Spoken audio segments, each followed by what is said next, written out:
Si je vous dis Ooga Ooga Chaka, Baby Chacha ou encore Dancing Baby, vous voyez sûrement de quoi je parle, non?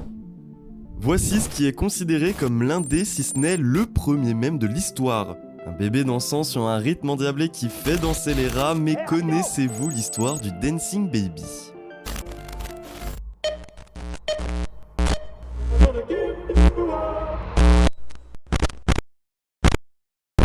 Nous sommes en 1996. Grâce à la baisse de son prix, l'ordinateur personnel se démocratise au sein des foyers. Selon une étude de l'époque, un foyer français sur 5 est équipé d'une machine.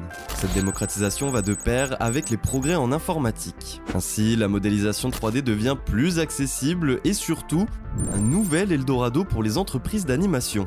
Cela tombe bien, puisque Michael Girard et Robert Lurier, deux animateurs, cherchent à promouvoir Character Studio, un tout nouveau logiciel d'animation. L'objectif est simple, créer une vidéo de présentation, mais honnêtement, on s'attendait pas à ce qu'une telle abomination soit retenue. Plus tard, la vidéo atterrit sur les serveurs de LucasArts, une société d'édition de jeux vidéo, et semble beaucoup plaire à Ron Lucier, un de ses employés.